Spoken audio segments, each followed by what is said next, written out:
Hello दोस्तों, exam book channel में आपका बहुत बहुत स्वागत है। दोस्तों, अभी जब आपने 2017 का एग्जाम यूपीएसआई का देखा, आज हम सिर्फ बात करेंगे यूपीएसआई रीजनिंग की। दोस्तों, जब यूपीएसआई 2017 का आपने एग्जाम देखा तो उसमें देखा कि रीजनिंग जो है काफ़ी इंक्लूड हुई है। काफ़ी क्या है, पहले रीजनिंग थोड़ा सा एसएससी लेवल की पूछी जाती थी आपके एग्जाम में।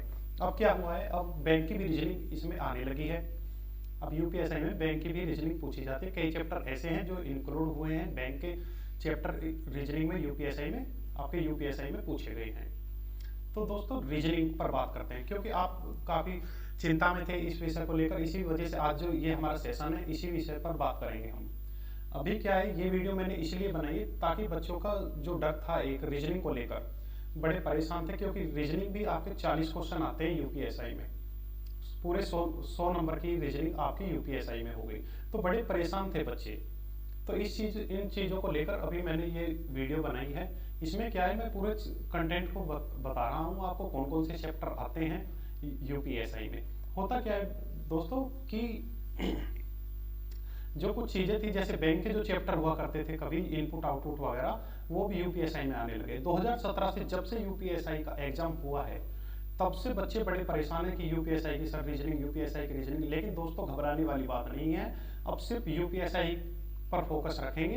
पहले ये जो बैच हमारा स्पेशल बैच है, ये रीजनिंग स्पेशल बैच, ये सिर्फ यूपीएसआई के लिए है। यूपीएसआई में इसमें जब आप पढ़ोगे तो देखिए, रीजनिंग की बात कर लेते हैं। रीजनिंग दो प्रकार की है, एक वर्बल और एक नॉन वर्बल, एक भाषिक और अभाषिक। एक भाषा के आधार पर पूछी जाती है और एक पिक्चर के आधार पर। इसमें दोनों ही तरह की रीजनिंग आएगी। इसमें एसएससी की भी रीजनिंग आपको मिलेगी देखने के लिए, और बैंक की भी रीजनिंग मिलेगी, और पुलिस वगैरह, मतलब कोई सा भी लेवल हो, एक लेवल होगा इसका। अच्छी रीजनिंग इसमें आती है। अब जब से ये रीजनिंग यूपीएसआई की आपने देखी है, तब से बच्चे बड़े परेशान थे। बच्चे इसलिए परेशान थे क्योंकि नए चैप्टर इसमें इंक्लूड हुए हैं। तो अब देखते हैं बच्चों, घबराने वाली बात नहीं है क्योंकि अब आप हमारे पास आ चुके हो, तो घबराने का इसमें कुछ नहीं है। ऐसा होगा नहीं, क्योंकि जब मैं इसको आपको पढ़ाऊंगा तो बेसिक टू एडवांस लेवल आपको मैं इसमें पढ़ाने वाला हूँ। तो होता क्या है बच्चों, जैसे कि सारे टाइप कराऊंगा मैं इसमें। आपका जब सिलेबस में स्टार्ट करूंगा तो उसमें चैप्टर का टाइप वाइज लेकर चलूंगा। पहले टाइप ए से स्टार्ट करूंगा और उस तरीके से बेस बिल्कुल लेते हुए और आपके एडवांस लेवल तक जाऊंगा। 75 डेज में ये मैं आपका सिलेबस कंप्लीट करा दूंगा। इसमें कोई ऐसी नई चीज नहीं है। सिर्फ करना क्या है, देखिए रीजनिंग में जब आप करते हैं, रीजनिंग में सिर्फ नंबर ऑफ क्वेश्चन पर विशेष ध्यान दिया जाता है। जितने भी नंबर आप करोगे, जितने भी नंबर ऑफ क्वेश्चन, जितने भी ज्यादा से ज्यादा क्वेश्चन करने की आप कोशिश करोगे, उतनी ही आपकी क्लियरिटी आती है। और ये ऐसा सब्जेक्ट है, इसमें जैसे 40 क्वेश्चन आपके आएंगे, 40 क्वेश्चन आएंगे तो इसमें से आप 35 प्लस जा सकते हो। इसमें रीजनिंग में, हिंदी में और मैथ में आप 35 के करीब आप रह सकते हो। थोड़ा जीके थोड़ा टफ था, लेकिन उसे भी अगर अच्छे तरीके से आप पढ़ोगे तो वो भी हो जाएगी, तो सिलेक्शन के पास आप पहुंच जाओगे। तो ये जो सब्जेक्ट है रीजनिंग, ये आपका लेवल बढ़ाता है, मतलब रैंक लेवल बढ़ाता है, स्कोर बढ़ाता है आपका। तो दोस्तों देखते क्या है, अब सबसे पहला टॉपिक है हमारा कोडिंग डिकोडिंग। लेकिन सबसे पहले मैं स्टार्ट करने वाला हूँ अल्फाबेट टेस्ट से। अल्फाबेट टेस्ट से इसलिए स्टार्ट करूंगा क्योंकि दोस्तों इसमें देखिए, एक क्वेश्चन तो डायरेक्टली पूछा जाता है और 3 से 4 क्वेश्चन इसमें इनडायरेक्टली पूछे जाते हैं। डायरेक्ट क्वेश्चन आपसे पूछ लेगा, आप उसे कर लोगे, लेकिन इनडायरेक्ट की बात समझ आती है कि इनडायरेक्टली सर कैसे पूछा जाएगा। इनडायरेक्टली ऐसे पूछा जाएगा कि इसका यूज आपको कोडिंग डिकोडिंग में बहुत ज्यादा देखने को मिलेगा। एक तो कोडिंग डिकोडिंग में हो गया आपका, एक तो आपका यूज हो गया कोडिंग डिकोडिंग में, और एक इनपुट आउटपुट में आपका इसका यूज मिलेगा। इनपुट आउटपुट में इसका भी देखने को यूज मिल सकता है, इसलिए इनडायरेक्टली मैंने आपसे 4 क्वेश्चन कहे। अब बात आती है कैलेंडर की। कैलेंडर का चैप्टर जो है वैसे तो बेसिकली रीजनिंग का है, लेकिन इसमें होगा क्या, ये चैप्टर यूपीएसआई में मैथ के अंदर पूछा गया। ये चैप्टर यूपीएसआई में मैथ के अंदर पूछा गया, ठीक है। अब बात आती है डायरेक्शन की। अब देखना दोस्तों, आप पूरा ये शेड्यूल जो मैंने बनाया, ये पूरा जो चैप्टर मैंने बनाया, इसको आप नोट कर लेना। इसमें से जब मैं सिलेबस कराऊंगा, आप जितने भी चैप्टर आपके होते रहेंगे उनको टिक करते रहना। इसके बाद भी अगर कोई चैप्टर रहता है तो कमेंट करके मुझे बता देना, मैं उन चैप्टर को भी आपका करा दूंगा। इसमें आपको घबराने की बात नहीं, क्योंकि आपका जो बेसिक टू एडवांस लेवल में इसमें लेकर चलने वाला हूँ, कोई सा भी चैप्टर नहीं छूटेगा, कोई सा भी। अभी तो आप देखिए, ये एसएससी के कुछ चैप्टर मैंने अभी दिखाए हैं। ये क्या है कि एसएससी प्लस बैंक, यूपीएसआई में जो आता है वो एसएससी प्लस बैंक की रीजनिंग आती है, ठीक है। तो एसएससी की भी कराऊंगा, बैंक की भी रीजनिंग कराऊंगा, घूम फिर कर ये आ जाएगा यूपीएसआई पर। यूपीएसआई की आपकी रीजनिंग कंप्लीट हो जाएगी, ठीक है दोस्तों। तो इसमें मैं सबसे पहले रीजनिंग में कराऊंगा कैसे, सिलेबस कराऊंगा आपका, प्लस प्रैक्टिस कराऊंगा। प्रैक्टिस सेशन भी आपका चलेगा, अगर मॉर्निंग में आपका क्लास होती है तो इवनिंग में आपका लाइव आकर प्रैक्टिस सेशन होगा। प्लस जो सबसे इंपॉर्टेंट है यूपीएसआई के देखने के लिए, previous year paper. Previous year paper जितने भी प्रीवियस ईयर पेपर 2017 के या और भी कोई, जैसे बैंक के भी कुछ मैं चैप्टर लेने वाला हूं, जो इनपुट आउटपुट आर्गुमेंट असम्पशन वगैरह के जो बड़े ही चैप्टर है, जिसमें जैसे पूर्ण धारणाएं पूछी जाती हैं, तर्क कथन या तर्क पूछा जाता है, कार्यवाही पूछी जाती है, पूर्व अनुमान पूछा जाता है, जिन्हें देखकर आप घबरा रहे थे, अब घबराने की जरूरत नहीं, उन पर ही ज्यादा बात करेंगे, क्योंकि उनको बेसिकली बहुत अच्छे तरीके से मैं लेने वाला हूँ। ये डायरेक्शन का, अब डायरेक्शन के भी क्वेश्चन, अब देखा हर चैप्टर में से एक दो क्वेश्चन आएंगे। अब देखिए, जब आपके शिफ्ट वाइज आपका एग्जाम होने वाला है, शिफ्ट वाइज आपका एग्जाम होने वाला है, तो उसमें क्या है कि 10 से 15 या 20 आपके एग्जाम होंगे, या 10 से 15 शिफ्ट आपके हो जाएंगी। कितनी? 10 से 15 या 20 शिफ्ट आपकी हो जाएंगी। तो उसमें कहीं से कुछ भी पूछ लेगा, इसलिए हम कुछ भी, कोई भी छोटे से छोटा चैप्टर, बड़े चैप्टर कुछ नहीं छोड़ने वाले हैं, पूरे रीजनिंग। इसलिए हमने ये बैच बनाया, रीजनिंग स्पेशल का बैच। तो डायरेक्शन देंगे, डायरेक्शन में कम से कम 2 से 3 क्वेश्चन पूछे हैं पिछली बार, ठीक है। अब डाइस में से भी क्वेश्चन पूछे हुए, डाइस को भी इसी तरीके से कराऊंगा। अब काउंटिंग फिगर से भी पूछा है, तो काउंटिंग फिगर भी आपका कराया जाएगा। अब बात आती है अच्छे जो चैप्टर स्टार्ट होने वाले, डाटा सफिशिएंसी।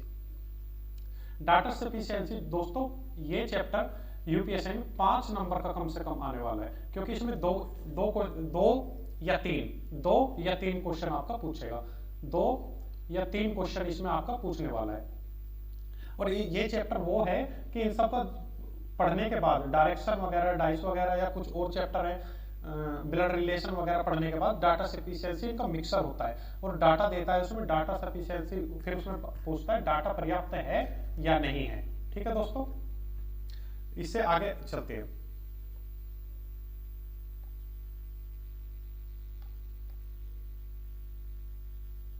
एक मिनट,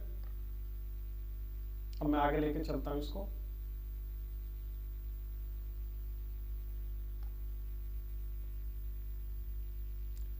ये आपका डाटा सफिशिएंसी हो गया।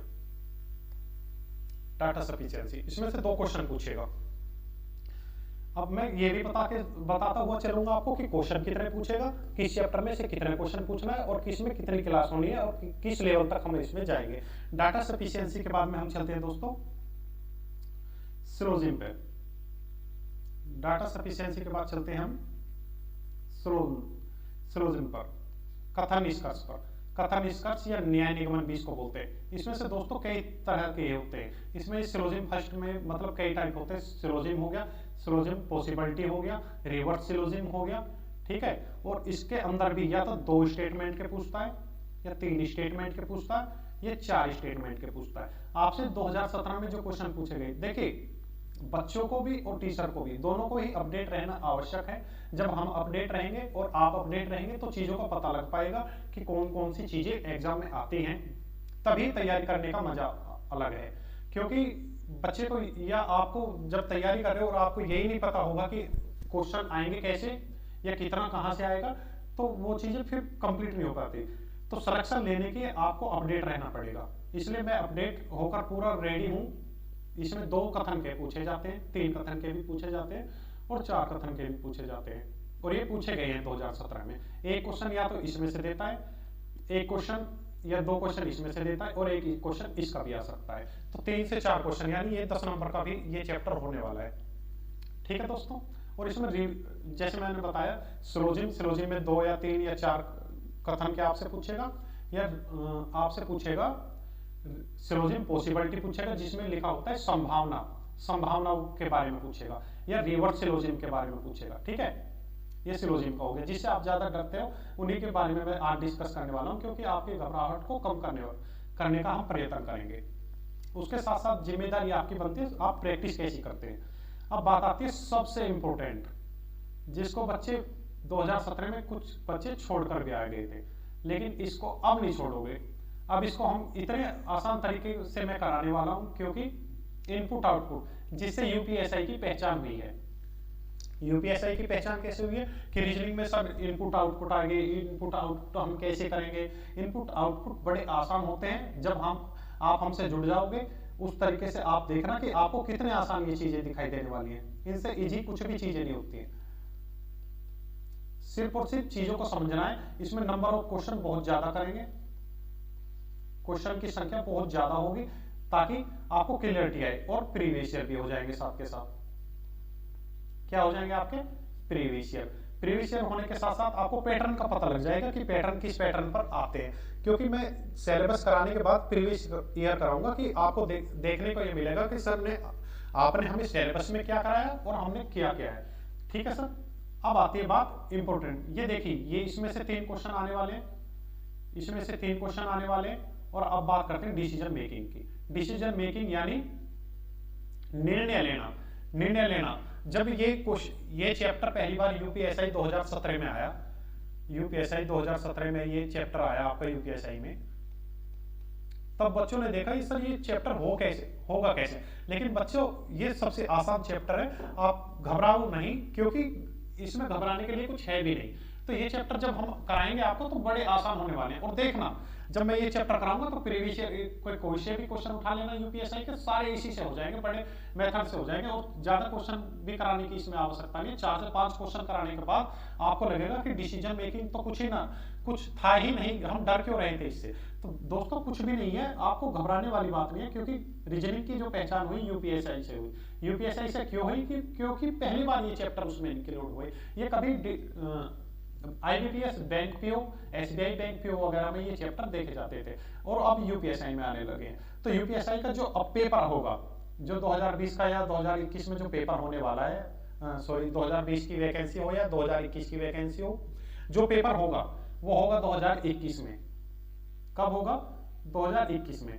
तो जब आपको ये देखने को ये चैप्टर मिलेंगे बड़ी आसानी, तब तक तो हम बहुत अच्छी तैयारी कर चुके होंगे। लेकिन अब से हमें स्टार्ट होना पड़ेगा। अगर अब से स्टार्ट होंगे, पहले क्या होता था रीजनिंग में कि देखा और चलो 1 महीने में कर लेंगे या 45 दिन में कर लेंगे, अब ऐसा नहीं होता। अब पढ़ना पड़ता है, अब रीजनिंग को पढ़ना पड़ता है, क्योंकि चीजें बदल चुकी है। एग्जामिनर जो है अब फास्ट हो चुके हैं, वो सोचते हैं कि किस तरीके से सिलेक्शन में बच्चों को कंपटीशन में कम किया जाए, भीड़ को कम करने की सोचते हैं, इसलिए वो अलग अलग चीजों को बार बार देते हैं। तो डिसीजन मेकिंग के भी 3 से 4 क्वेश्चन होने वाले। और दोस्तों, यूपीएसआई में ये जो एक क्वेश्चन जो होता है वो 2.5 नंबर का होता है। तो 3 क्वेश्चन की अगर बात कर देते हैं तो तुरंत वो 7 या 8 नंबर पर बात चली जाती है, 7.5 नंबर पर चलेगा, 4 हो गया तो 10 नंबर का हो गया। अब ये आर्गुमेंट, कथन या तर्क की बात आप करते हैं, जब आर्गुमेंट्स, ये क्वेश्चन भी 2 क्वेश्चन आते हैं आपके। असप्शन, पूर्ण धारणाएं वगैरह, इसमें से भी 1 या 2 क्वेश्चन आते हैं आपके। ब्लड रिलेशन, इसमें से भी 2 क्वेश्चन आपके आते हैं, रक्त संबंध में से। रैंकिंग अरेंजमेंट में से 1 क्वेश्चन आता है।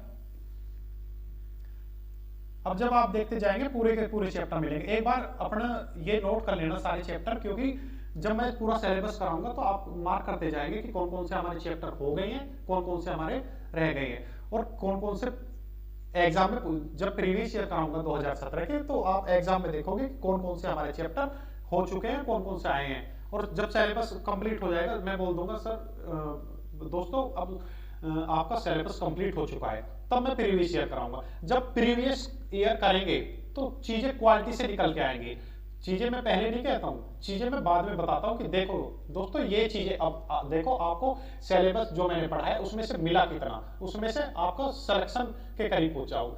अगर इसमें से आप 40 में से 35 प्लस क्वेश्चन आप जाते हो तो आप सिलेक्शन के काफी स्कोर अच्छा स्कोर कर जाओगे, तो सिलेक्शन के काफी पास पहुंच जाओगे।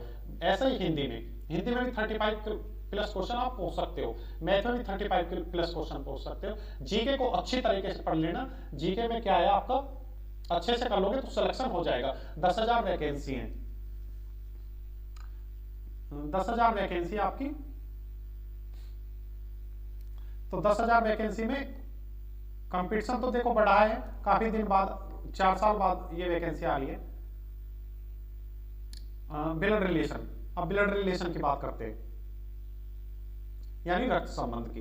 तो इसमें से भी 2 क्वेश्चन दोस्तों पूछे गए हैं, इसमें आपके 2 क्वेश्चन आपके पूछे गए हैं। तो देखना जब सिलेबस पूरा करा दूंगा, ये तो सिलेबस में से मिल जाएंगे, कुछ प्रैक्टिस सेट में से मिल जाएंगे, कुछ प्रीवियस ईयर में से मिल जाएगा, तो आपकी जो रीजनिंग है वो 100% कंप्लीट हो जाएगी।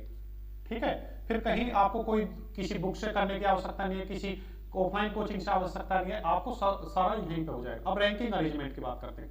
रैंकिंग अरेंजमेंट, तो इसमें भी एक क्वेश्चन आता है, किसी भी सेट में या तो किसी भी आपका जो शिफ्ट होगा किसी एक शिफ्ट में आ जाएगा या सभी शिफ्ट में एक क्वेश्चन आ जाएगा। और इसमें 2 तरह की सिटिंग अरेंजमेंट होती है, sitting arrangement first, sitting arrangement second.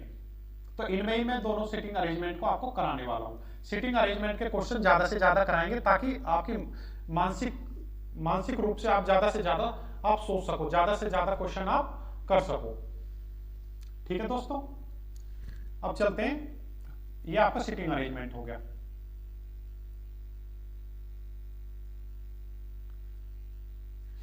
अब देखते हैं अगले चैप्टर पर।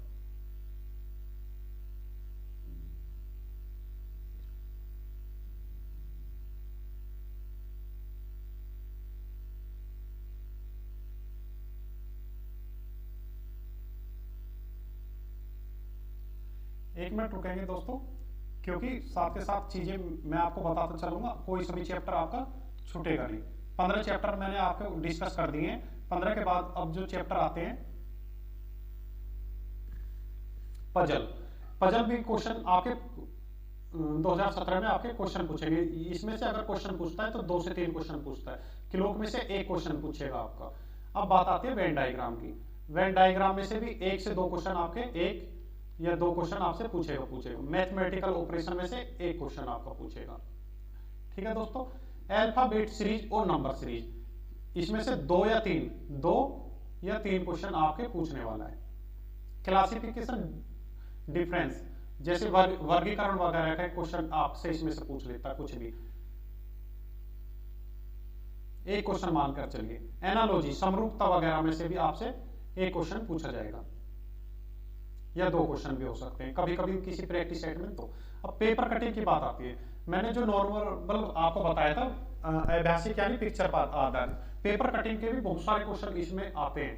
पेपर कटिंग के ये मान के चलिए, पेपर कटिंग में आपका एक तो पेपर वाटर इमेज वगैरह हो गया, ये भी आ सकता है। मिरर इमेज वगैरह भी आ सकता है। और पेपर कटिंग के खुद भी 2 से 3 क्वेश्चन हो सकते हैं। और बहुत सारे क्वेश्चन इसमें से कम इन चीजों को पेपर के मतलब जो तस्वीर से रिलेटेड होंगे वो 4 क्वेश्चन, तो 4 या 5 क्वेश्चन मानकर चलिए, बल्कि ये मानकर चलिए 5 क्वेश्चन। लॉजिकल रीजनिंग, अब बात आती है लॉजिकल रीजनिंग की। अब लॉजिकल रीजनिंग में वो जैसे क्वेश्चन पूछता है, कथन दे दिया आपको, पूर्व अनुमान दे दिया, या कथन दे दिया आपको, या कार्यवाही दे दी, तो किस तरीके से ये लॉजिकल रीजनिंग यूपीएससी में आएगी जरूर। तो इसमें बहुत तरह के क्वेश्चन होते हैं जिनको मैं कम से कम अलग अलग तरीके से क्वेश्चन कराता रहूंगा इसमें। और जो भी कुछ बचा आपका वो मिसलेनियस में आपका कंप्लीट कराऊंगा। जो भी कुछ बचेगा वो आपका मिसलेनियस में मैं कंप्लीट कराऊंगा। इस तरीके से दोस्तों, जैसे कुछ क्वेश्चन होते हैं कि पिक्चर आधी बनी हुई है, जैसे कि पिक्चर आधी बनी हुई है, तो इसमें ऑप्शन 4 ऑप्शन दे देगा वो आपको 1, 2, 3 और 4, 4 ऑप्शन आपको दे दिए कि इसमें कौन सी सेट होगी। इस तरीके से मिसलेनियस में आ जाएंगे, या जो भी कुछ भी बचेगा वो मैं आपका मिसलेनियस में करा दूंगा। बाकी अगर कुछ भी चैप्टर आपको लगता है कि ये चैप्टर दिखा दीजिए, तो ये तो मैंने आपको सारा बता दिया है आपका यूपीएसआई का, यूपी सब इंस्पेक्टर के बारे में मैंने आपको बता दिया है। किसके बारे में बता दिया है? यूपी सब इंस्पेक्टर के बारे में। यूपी सब इंस्पेक्टर की रीजनिंग के बारे में मैंने सब कुछ आपको बता दिया। इतने चैप्टर आने वाले हैं, सारे चैप्टर आप नोट कर लेना। नोट करने के बाद जब भी मैं सिलेबस कराऊंगा, एक चैप्टर उठाया आपने, मैं बोलूंगा कराने के बाद जितनी क्लास होगी, 1 क्लास होगी, 2 क्लास या 3 क्लास कराने के बाद मैं बोलूंगा ये कंप्लीट हो गया। फिर उसकी आप प्रैक्टिस करोगे। जब ये पूरा का पूरा कंप्लीट हो जाएगा, आपका पूरा सिलेबस कंप्लीट हो जाएगा, तो मैंने आपको स्टार्टिंग में बताया था कि दोस्तों देखो, जब मैंने स्टार्टिंग में आपको बताया था कि सिलेबस कराऊंगा, सिलेबस कंप्लीट होने के बाद आपकी 70% चीजें क्लियर हो जाएंगी। उसके बाद मैं प्रैक्टिस कराऊंगा, उसके बाद आपकी प्रैक्टिस कराने के बाद 20% क्लियर हो जाएंगे, 90%, और फिर कराऊंगा previous year paper. Previous year paper से सारी चीजें कंप्लीट हो जाएंगी, आपका पूरा 100% रीजनिंग में आपका ऑनलाइन सेटअप पर कराने वाला हूं। तो बस जिम्मेदारी आपकी इतनी बनती है कि जो क्वेश्चन मैं बताऊं, जहां से बताऊं, जितना कराऊं, सिर्फ उन चीजों को कंप्लीट कर लेना, सारा इसी में से मिलने वाला है। जब आप सिलेबस कंप्लीट कर लोगे तब आप देखना यूपीएसआई के प्रीवियस ईयर पेपर उठाकर देखना कि मिला कितना और हम कर कितना सकते हैं। किसी भी सेट को उठा के देख लेना। और जब ये रीजनिंग देखो, ये रीजनिंग जो है यूपीएसआई की, ये रीजनिंग ऐसी है, अगर आपने यूपीएसआई की रीजनिंग पढ़ ली तो आपको कभी रीजनिंग पढ़ने की आवश्यकता नहीं, कोई सा भी एग्जाम आप इससे दे सकते हो। एक साथ के साथ ये फायदा होगा इस बैच को लेने के, ये जो यूपीएसआई रीजनिंग स्पेशल बैच है, इसको लेने का एक फायदा और आपको होने वाला है कि आपका कोई सा भी एग्जाम है, और एग्जाम कहां तक, ये बात देखिए, SSC, NTPC, railway, Delhi police, UP police और एमबीए, सीसेट वगैरह, उनमें भी आपको बहुत इनका प्रॉफिट होने वाला है, क्योंकि चीजें क्या है, यहीं से निकल कर आती हैं। एक इस लेवल का बेसिक टू एडवांस लेवल हम लेकर चलने वाले हैं इसमें, तो सारा क्लियर कराएंगे, ऐसा कोई घबराने वाली बात नहीं है। आपको क्वेश्चन मैं लाइव भी आता रहूंगा, प्रैक्टिस सेशन में आपका लाइव रहूंगा, मैं लाइव आता रहूंगा उसमें, तो आप कमेंट कर मुझे बताते भी रहेंगे। यहाँ समस्या डाउट सेशन के लिए मैं व्हाट्सएप नंबर आपको प्रोवाइड करा दूंगा, आप डाउट भेजिए, मैं डाउट क्लियर आपके साथ के साथ कराता रहूंगा। दोस्तों इसी के साथ मिलते हैं वीडियो में। बहुत बहुत धन्यवाद आपका, बहुत बहुत धन्यवाद।